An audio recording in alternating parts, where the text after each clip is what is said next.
delivering smiles all around the professional careers. Reach us to reach them.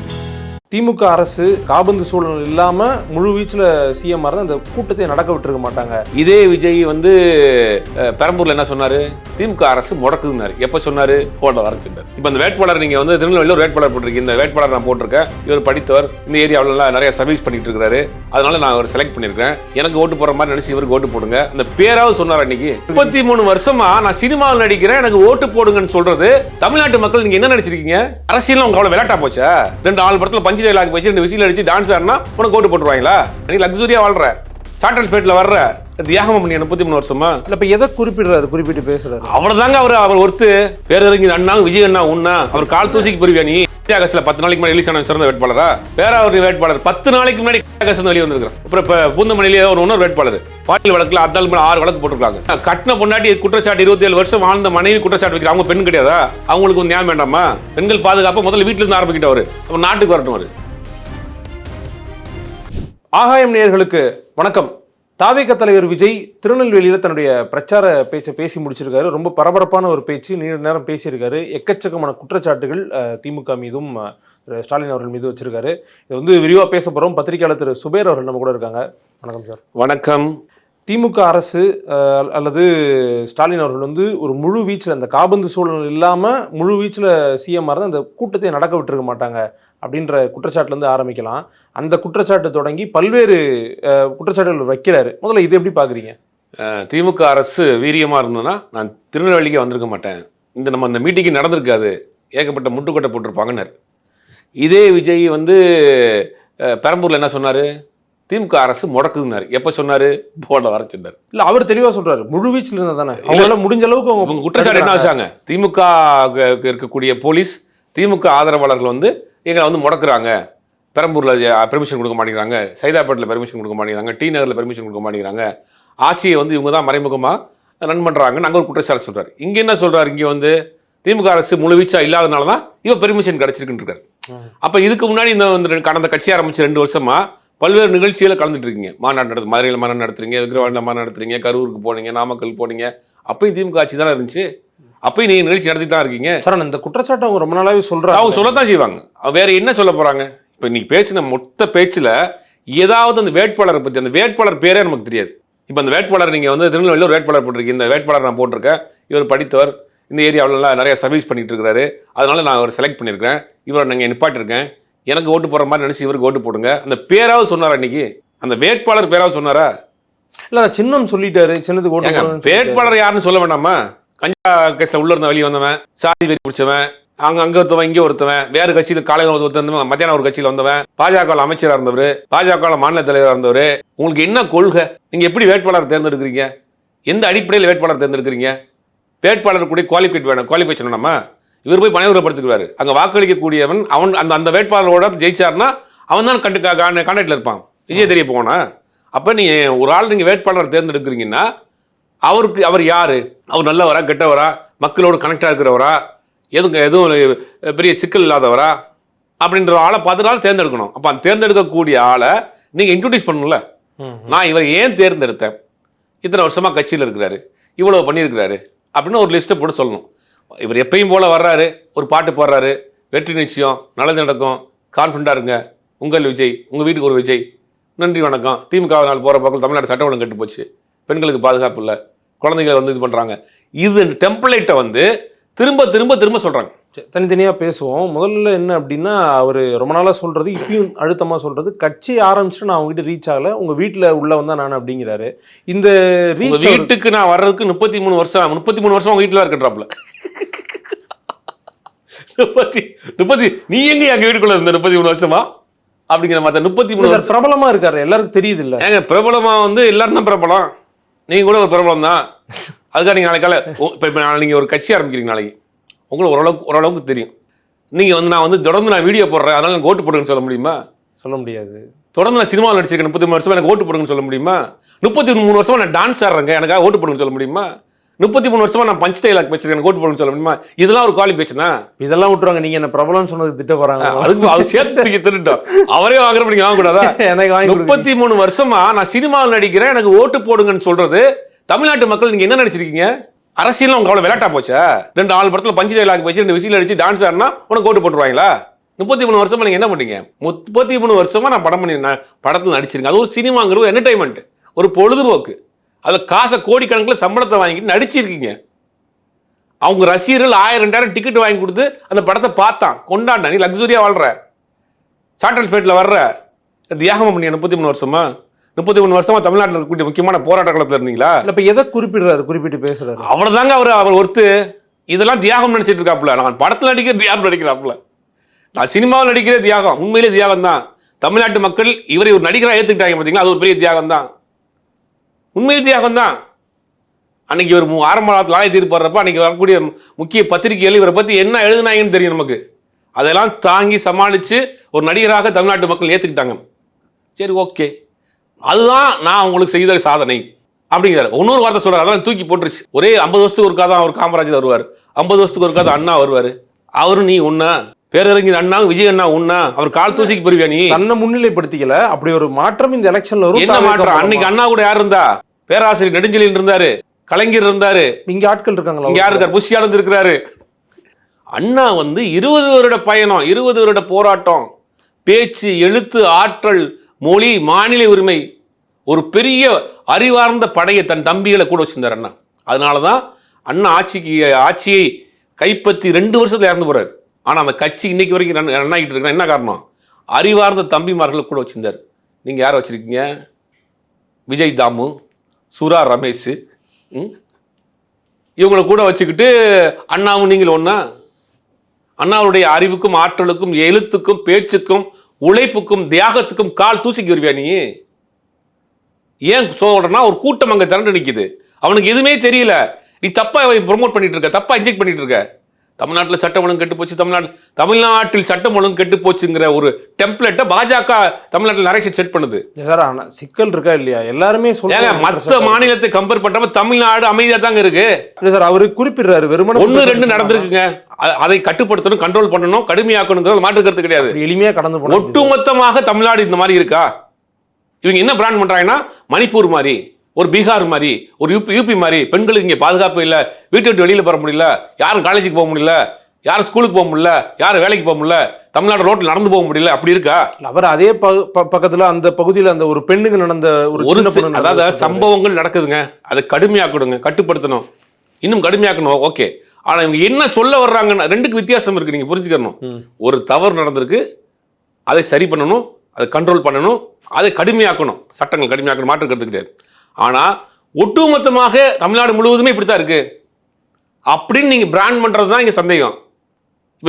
மணிப்பூர்ல நடந்துச்சு, அங்க அது சட்டம் ஒழுங்கு கெட்டு போன விஷயம். இன்னைக்கு இந்தியாவிலேயே பார்க்கக்கூடிய யாரா இருந்தாலும் சரி, நீங்க போய் சர்ச் பண்ணி பார்த்துக்கலாம். இந்தியாவிலேயே பெண்களுக்கு எதிரான குற்றங்கள் நடக்கக்கூடிய முதல் 10 மாநிலங்கள் பாஜக ஆளக்கூடிய மாநிலம், முதல் 5 மாநிலங்கள் பாஜக ஆளக்கூடிய மாநிலம். முதல் மாநிலம் அஸ்ஸாம் மாநிலம், பெண்களுக்கு எதிரான பாலியல் குற்றங்கள் அதிகம் நடக்கக்கூடிய மாநிலம். தென்னிந்தியாவிலேயே பெண்களுக்கு எதிரான பாலியல் குற்றங்கள் கம்மியாக நடக்கக்கூடிய மாநிலங்கள் தமிழ்நாடு இருக்கு. இந்தியாவிலேயே பெண்கள் அதிகம் வேலைக்கு போகக்கூடிய ஒரு மாநிலம் தமிழ்நாடு. இந்தியாவிலேயே பெண்கள் அதிகம் உயர்கல்வி படிக்கக்கூடிய மாநிலம் தமிழ்நாடு. இந்தியாவிலே அதிகம் பெண்கள் வேலைக்கு போயிட்டு வரக்கூடிய சேஃபஸ்ட் சிட்டி இன் சென்னை. நம்ம சொல்லலை, மத்திய அரசு தரவு இருக்கு, புள்ளி விவரங்கள் சொல்றாங்க. இப்படி இருக்கிறப்ப நீங்க வட இந்தியாவோட கம்பேர் பண்றதை விட்டுட்டு இங்க தமிழ்நாட்டில் அங்கும் இங்கும் நடக்கக்கூடிய ஒரு சில விஷயத்தை எடுத்து வச்சுக்கிட்டு ஒட்டுமொத்தமா தமிழ்நாட்டில் சட்டம் ஒழுங்கே இல்லை, பெண்களுக்கு பாதுகாப்பு இல்லை. பெண்களுக்கு பாதுகாப்பு இல்லைன்னா பெண்கள் எப்படி வேலைக்கு அனுப்புவாங்க? இல்லை, இன்னொன்று அவர் சொல்றாரு என்னன்னா, இப்போ உங்க சைட்லயே வந்து சட்டத்தை மீறுறவங்க, இப்போ பல்வேறு குற்றச்சாட்டுகள் இருக்கவங்களும் வைக்கிறீங்க, நாங்க சிறந்த வேட்பாளர்கள் கொடுக்குறோம் அப்படிங்கிற. என்ன சிறந்த வேட்பாளர்? கஞ்சா கேஸ்ல 10 நாளைக்கு முன்னாடி ரிலீஸ் ஆன சிறந்த வேட்பாளரா? பேராவூர் வேட்பாளர் 10 நாளைக்கு முன்னாடி கஞ்சா கேஸ் வெளியே வந்திருக்கிறான். அப்புறம் இப்போ பூந்தமல்லியிலே இன்னொரு வேட்பாளர் பாலியல் வழக்கில் 6 வழக்கு போட்டிருக்காங்க. இவங்களாம் நீங்க வேட்பாளர் தேர்ந்தெடுத்தீங்களா? தாவேக்கால வேட்பாளர், தாவேக்கால வேட்பாளர்கள். இன்னொருத்தர் சாதி பேசிக்கிட்டு ஒருத்தர், அவர் வேட்பாளர். நீங்க தான் தேர்ந்தெடுத்த வேட்பாளரா? நீங்க தான் மாற்ற போறீங்களா? சரி, அவ்வளவு விடுங்க. பெண்கள் பாதுகாப்புங்கிறாருல, உங்க வீட்டில் இருக்க உங்க மனைவிக்கும் குழந்தைக்கும் உங்களால பாதுகாப்பு கொடுக்க முடிஞ்சா? ரொம்ப தனிப்பட்ட விஷயத்துக்கு பொது வழியில் வந்தா பேசதான் ஆகணும். உங்க மனைவி என்ன உங்களை குற்றச்சாட்டு வச்சாங்க? எதுக்கு குற்றச்சாட்டு வைக்கிறாங்க? வேறொரு பெண்ணோடு இவர் தொடர்பு இருக்கிறனால அதனால நாங்கள் வாழ முடியல அப்படின்னு டைவர்ஸ் கேட்கறாங்க. டைவர்ஸ் கேட்ட நோக்கம் என்ன? அது குற்றச்சாட்டு தானே சார், நீதிமன்றம் இருக்கு, அடுத்து வழக்கு போகும். ஏங்க, கட்டின பொண்டாட்டி குற்றச்சாட்டு, 27 வருஷம் வாழ்ந்த மனைவி குற்றச்சாட்டு வைக்கிறாங்க. அவங்க பெண் கிடையாதா? அவங்களுக்கு நியாயம் வேண்டாமா? அவங்களுக்கு நியாயம் வேண்டாமா? பெண்கள் பாதுகாப்பு முதல்ல வீட்டில இருந்து ஆரம்பிக்கிட்டவர், அப்ப நாட்டுக்கு வரட்டும். 33 வருஷமா நான் படத்தில் நடிச்சிருக்கேன், எனக்கு ஓட்டு போடுங்க. 33 வருஷமா நீங்கள் மிலிட்ரியில் இருந்தீங்க, ஓட்டு கேட்டால் கூட அது ஒரு நியாயம் இருக்கு. நாட்டுக்காக நீங்கள் தியாகம் பண்ணியிருக்கீங்க, வேலை பார்த்துருக்கீங்க. 33 வருஷமா நான் வந்து சோசியல் சர்வீஸ் பண்ணியிருக்கேன், ஓட்டு போடுனா பரவாயில்ல. 33 வருஷமா நான் வந்து இங்கே இருக்கக்கூடிய அனாதை பெண்களை தூக்கி அடக்கியிருக்கேன், ஓட்டு போடுனா பரவாயில்ல. 33 வருஷமா நான் டான்ஸ் ஆடிருக்கேன், எனக்கு ஓட்டு போடணும்னு கேட்குறா. இதுதான் குவாலிஃபிகேஷன். நீ இதுதான் உங்களுடைய அரசியலுடைய இதா? அப்போ அங்கே இருக்கக்கூடிய ஒரு கூட்டத்தை என்ன பண்ணுறீங்க, கூட்டம் வந்து திரட்டி வச்சுக்கிட்டு ஒரு பாட்டை போட்டுக்கிட்டு டான்ஸ் ஆடிக்கிட்டு அதை சுற்றிக்கிட்டு போகிற போக்கில் திமுக தான் எங்களுக்கு எதிரி. நீங்கள் இந்த ஒரு பகுதிக்கு போனீங்கன்னா திருநெல்வேலியில் இருக்கக்கூடிய பிரச்சனையை பேசுங்க. பேசணுமா இல்லையா? அங்கே என்ன பண்ணுற மைனூட்டா திருநெல்வேலி என்ன சமூகம் அதிகமாக இருக்கோ அந்த சமூகத்தினுடைய தலைவர்கள் பேர சொல்கிறேன். நாங்கள் எப்படி உழைப்போம் அப்படின்னு தானே சொன்னார். ரைட்டு, எல்லா ஊர்லையும் எல்லா சொல். அந்த ஊர் முதல்ல பிரச்சனை என்னன்னு பேச தெரியுதா உனக்கு? திருநெல்வேலியில் என்ன பிரச்சனை சொல்லு. எனக்கு தெரியாதுங்க. ஏங்க நீங்க வேற இதெல்லாம் கேட்காதீங்க. ஒரு பகுதிக்கு போறோமா, திருநெல்வேலியில் இந்தந்த பிரச்சனைகள்லாம் இருக்குங்க, எங்கள் கையில் ஆட்சி அதிகாரத்தை கொடுத்தா சரி பண்ணுவோம். இங்கே போக்குவரத்து பிரச்சனை இருக்குது, வேலைவாய்ப்பு பிரச்சனை இருக்குது, இந்த ஃபேக்ட்ரி இருக்குது, அந்த பிரச்சனை இருக்குது, இந்த பிரச்சனை இருக்குது, இதெல்லாம் நாங்கள் ஆட்சி அதிகாரத்துக்கு வந்தாலும் சரி பண்ணுவோம். எங்களுடைய வேட்பாளர் என்னுடைய ரெப்ரசன்டேட்டிவ் ஒருத்தர் போட்டிருக்கேன், படித்தவர், இந்த ஏரியாவிலே இருக்கிறாரு, உங்களோட பிரச்சனைகளுக்கு உடனே கான்டாக்ட் பண்ணலாம், அவங்கள அணுகிறதுக்கு ரொம்ப ஈஸியாக இருப்பார். அதனால் நீங்கள் அவருக்கு ஓட்டு போடுங்க, இந்த பிரச்சனை நாங்கள் சரி பண்ணுவோம், இத்தனை வரைக்கும் ஆண்டவங்க சரியில்லை, அந்த சரியில்லை, அதெல்லாம் சொல்லிட்டு போங்க. எதுவுமே சொல்ல மாட்டேன். நான் வந்து நேரடியாக ஆட்சிக்கு வந்துடுவேன். எப்படி ஆட்சிக்கு வந்து என்ன பண்ண போகிறேன், என்ன செய்ய போகிறேன்னு சொல்லு. ஒரு குற்றச்சாட்டு அவர் ரொம்ப நாளாக சொல்லிட்டு இருந்தது என்னன்னா, அதுக்கும் இப்போ பதில் சொல்கிறாரு. என்னையும் உங்களையும் பிரிக்க முடியாது, யாராலையும் பிரிக்க முடியாது, உங்களுக்கு ஒன்றுனா என்னுடைய நான் அழுவேன், நான் வருத்தப்படுவேன் அப்படிங்கிறாரு. அவ்வளோ நெருக்கமாக சினிமா டைலாக்குங்க இது. எனக்கு அழுதா நான் தான் அழுகணும், எனக்கு வலிச்சு எனக்கு நான் தான் அழுகணும். அவர் எப்படி அழுவார்? எனக்கு வகுத்த வழி வந்தா நான் தாங்க மாத்திரை போடுவேன். அப்போ நான் எனக்கு நாளைக்கு ஃபீவர்னா விஜய் மாத்திரை போடுவாரா? இல்லை சார், தலைவர்கள் சொல்கிறதானே உங்களையும் நீ பிரிக்க முடியாது அப்படிலாம் சொல்லலாம். இவர் என்ன செஞ்சுட்டாரு? ஏன் அப்படி ஒரு ரீசன் என்ன சொல்லலாம் அப்படின்னா, உங்களை என்னையும் பிரிக்க முடியாது அப்படின்னா மக்களோடு இருக்கக்கூடிய தலைவராக இருக்கணும், மக்களோடு நெருக்கமாக இருக்கக்கூடிய தலைவராக இருக்கணும். ஒரு பிரச்சனைனா அடுத்த செகண்ட் அவங்க நிற்கக்கூடியவனாக இருக்கணும் அவன் தலைவன். ஒரு பிரச்சனையை பார்த்து ஓடி ஒழியக்கூடாது. 41 பேர் செத்தப்போ உங்களுக்கு ஏன் எங்கே போனீங்க நீங்கள்? இன்னைக்கு வரைக்கும் அந்த குடும்பத்தை பார்க்கலையே, எங்கே போனீங்க? இப்போ பிரிக்க முடியாதுன்னு சொல்கிறீங்கல்ல, 41 பேர் இறந்த படத்துக்கு எங்கே போனீங்க? 3 நாள் கழிச்சு வீடியோ போட்டீங்க. சரி, அந்த அவரை கூட விடுங்க. அந்த 41 பேர் இறந்து போனப்ப அந்த கட்சி நிர்வாகி ஒருத்தர் தானே ஆஸ்பத்திரியில், ஒருத்தர் தானே. பிரபு அவர்கள் வந்து போய் உதவி பண்ணாரு அப்படின்னு அவர் வாக்கி டாக்கியோட சுற்றிக்கிட்டு இருந்தாப்புல எங்கே உதவி பண்ணான்னு தெரியல. வாக்கி டாக்கியில் எதுக்கு கூப்பிட்றாங்கன்னு தெரியல. இவரை பல் டாக்டர் போய் எங்கே என்ன பண்ணுவார் உதவி? அதுதான் சொல்கிறேன். இவங்க வந்து உங்களை என்னையும் பிரிக்க முடியாதுன்னா மக்களோடு இருக்கிறவங்களே பிரிக்க முடியாதுன்னு சொல்லுவாங்க அரசியல்வாதிகள். நான் மக்களோடு மக்களாக இருக்கிறேன், களத்தில் இருக்கிறேன், அவங்களோட ஒன்றோடு ஒன்றாக இருக்கிறேன், அதனால எங்களையும் அவங்களையும் பிரிக்க முடியாதுன்னு சொல்லலாம். உங்களை பார்க்கறதே பெரும்பாலாக இருக்கே, எப்பயோ ஒரு நாள் வெளியில் வர்றீங்க, சார்ட்டர் ஃப்ளைட்டில் வந்து ரொம்ப தூரமாக உட்கார வச்சு கையை காமிச்சிட்டு நல்லது நடங்க, வெட்டி நிச்சயம் ஓட்டு போடுங்க, எல்லாத்தையும் எப்படியா மாற்ற போகிறேன், என்ன செய்ய போகிற சொல்லியா? திருநெல்வேலிக்கு என்ன பிரச்சனை சொல்லு. திருநெல்வேலியில் போக்குவரத்து பிரச்சனை இருக்குது, மக்களுடைய பிரச்சனை நிறையா இருக்குது, அதெல்லாம் என்ன பண்ண போகிறீங்க? உங்களுடைய திட்டம் என்ன? இவர் பேசின இன்னைய பேச்சில் எப்பயும் போல அரைச்சமாகவே அழைச்சிருக்காரு. பழைய புளிச்ச மாவு, பழைய டெம்ப்ளெட்டு, திமுக எதிர்ப்பு. இந்த ஆள் அடிக்கடி திமுக பற்றி பேசுகிற எங்கேயும் வசமாக ஏதோ பழைய சம்பவம் இருக்கு போல தான் தோணுது. இல்லை சார், நீங்கள் அப்படி சொல்கிறீங்க. ஆனால் இன்னைக்கு பேசும்போது வந்து அவர் வந்து பாஜக தலைமையிலான கூட்டணி அப்படின்னு மற்றும் பலர் அதிமுகன்னு வாயில வர மாட்டேங்குது. ஏன்? அதிமுக களத்தில் இல்லையா? அதிமுக தமிழ்நாட்டில் இன்னைக்கு எதிர்கட்சி. மற்றும் பலர் பாஜகவை எதிர்க்கல. பாஜக என்ன காமெடினா பாஜகவும் திமுக கூட்டணின்றாப்ல. இல்லை சார், பாஜகவை எதிர்க்கலன்னு நீங்கள், அவர் பாஜக பேரே சொல்லலை நீங்கள் சொல்லிட்டாரு. சொன்னதுக்கப்புறம் என்ன சொன்னார்? பாஜக என்ன செஞ்சிட்டு இருக்கு இன்னைக்கு? இன்னைக்கு டீலிமிட்டேஷன் கொண்டு வர போகிறாங்க. தென் மாநிலத்தினுடைய எம்பிக்கள் எண்ணிக்கை பூரா இன்னைக்கு பாதிக்கப்பட போகுது. FCRAன்னு ஒரு சட்டம் கொண்டு வராங்க. வெளிநாட்டிலிருந்து குறிப்பாக கிறிஸ்தவ கல்வி நிறுவனங்கள் வரக்கூடிய ஃபண்டை கட் பண்ணக்கூடிய வகையில் அந்த கிறிஸ்தவ கல்வி நிறுவனங்கள் தன் கையகப்படுத்தக்கூடிய, இன்னைக்கு போய் பேசுகிறார்ல திருநெல்வேலியில், திருநெல்வேலியை சுற்றி கிட்டத்தட்ட 200 ஆண்டுகளுக்கு மேலாக தரம் வாய்ந்த கல்வியை ஏழை எளிய நடுத்தர பின்னங்கிய கிராமத்தில் இருக்கக்கூடிய மாணவர்களுக்கு கல்வி நிறுவனங்களுக்கு கிறிஸ்தவ கல்வி நிறுவனங்கள் கொடுத்துட்டு இருக்காங்க. சாரா டக்கர் அந்த மாதிரி எத்தனையோ பேர் சொல்லிட்டு போகலாம், எத்தனையோ கல்வி நிறுவனங்கள் சொல்லிட்டு போகலாம். அந்த கல்வி நிறுவனங்களை எல்லாம் கையகப்படுத்துறதுக்கு, அந்த கல்வி நிறுவனங்களை சூறையாடுவதற்கு ஒரு சட்டத்தை கொண்டு வச்சிருக்கு. அந்த மக்கள் வந்து இன்னைக்கு அச்சத்தில் இருக்கிறாங்க. இன்னைக்கு பாருங்க, அன்னைக்கு ஒரு 200-300 வருஷத்துக்கு முன்னாடி ஒரு தமிழ்நாட்டின் கடைக்கோடி கிராமத்தில் ஒரு உயர்ந்த கல்வியை ஒரு சாமானியனுக்கு கொடுக்கணுங்கிற ஒரு நோக்கத்தோடு ஆரம்பிக்கப்பட்ட கல்வி நிறுவனங்கள் இன்னைக்கு அவங்க கையை விட்டு போக்கக்கூடிய ஒரு ஆபத்து இருக்கு, அச்சம் இருக்கு. நீங்க பேசிக்கிட்டு இருக்க அதே திருநெல்வேலியில நீங்க ஒரு கிறிஸ்தவன் சொல்றீங்க இல்லையா, மனசாட்சி இருக்கா உங்களுக்கு? அதை பத்தி பேசியிருக்கணுமா இல்லையா? நீ யார்? நீ 33 வருஷம் நடிச்சிருக்க, எனக்கு ஓட்டு பண்ண வந்து நிக்கிற. உண்மையிலே தமிழ்நாட்டின் மீது அக்கறை உள்ள நபரா இருந்தா அதை பேசியிருக்கணும். பாஜகவை பேசுவதற்கு நாக்கில் அவனுக்கு சுளுக்கு. பேசு தைரியமான ஆளுன்னு பேரை தான் சொல்லிட்டாரு. பேரை சொல்றதுக்கு எங்க இந்த எஃப்சிஆர் பத்தி பேசியிருப்பாரா?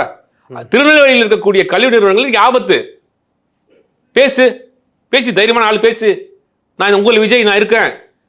இன்னும் 200 வருஷமா பாரம்பரியமா இருக்கக்கூடிய கிறிஸ்தவ கல்வி நிறுவனங்கள் மீது கை வைக்க நான் விட மாட்டேன். என்னை மீறி தொட்டு பாருங்க PM சார் அப்படின்னு பேசு.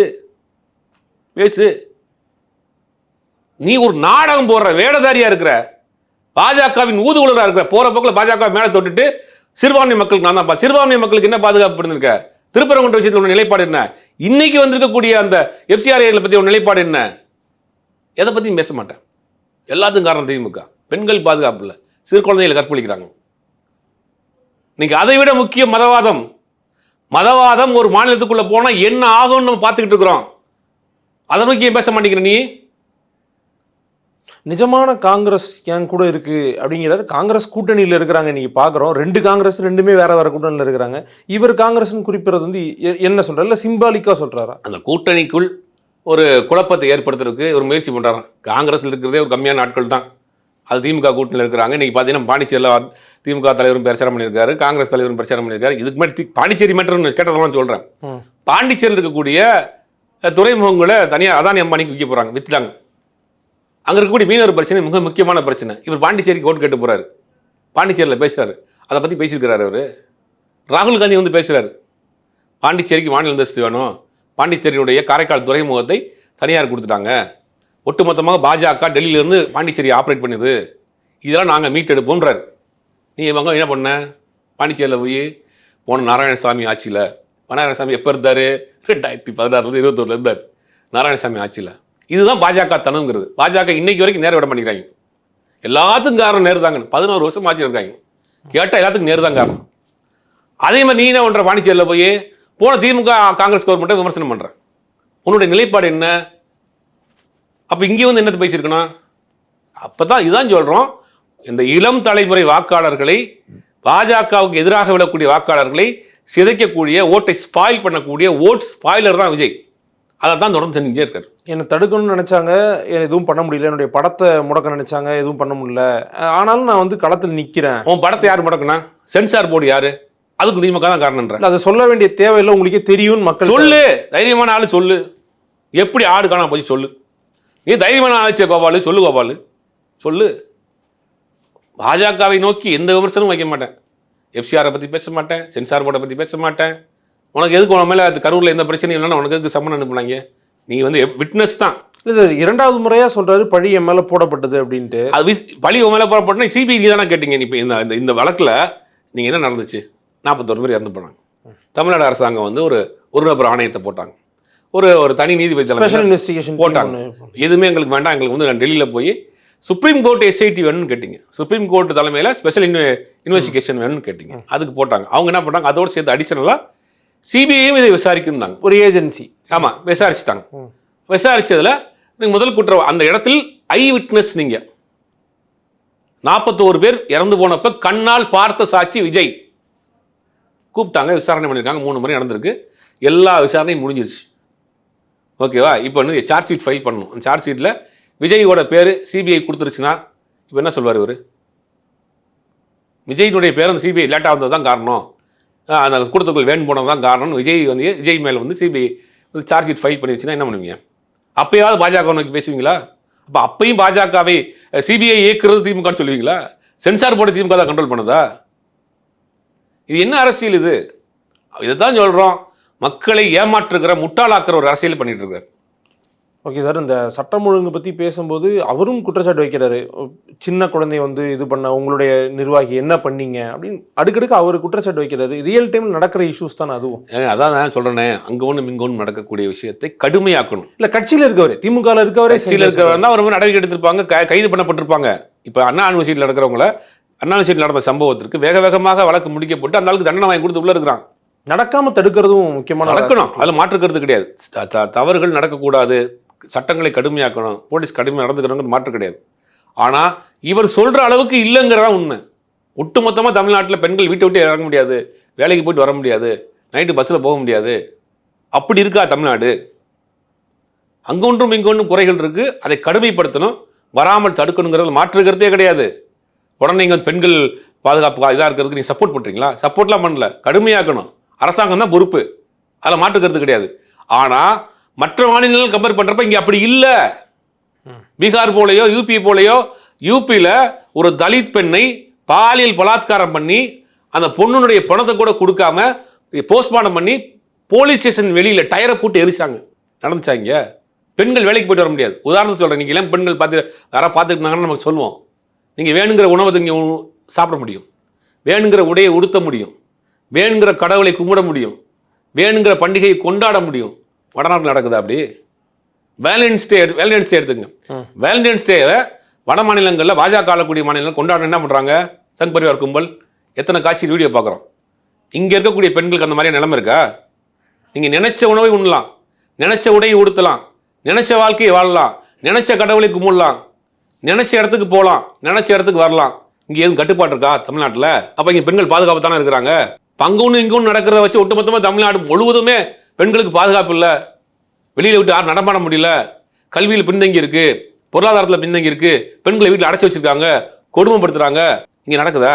அங்கொன்று இங்கொன்று நடக்கக்கூடிய சம்பவத்தை வச்சு இவர் ஒட்டுமொத்தமாக தமிழ்நாடே இப்படி தாங்கிற ஒரு பிம்பத்தை கட்டமைக்கிறார். இது பாஜகனுடைய ஸ்கிரிப்ட். இதைத்தான் பாஜகவும் நாளைக்கு பேசும், அதிமுகவும் பேசும், விஜயும் பேசுறாரு. உங்களுடைய நேரத்துக்கும் கருத்துக்களுக்கும் நன்றி சார். நன்றி. Delivering smiles all around the professional careers. Reach us to reach them.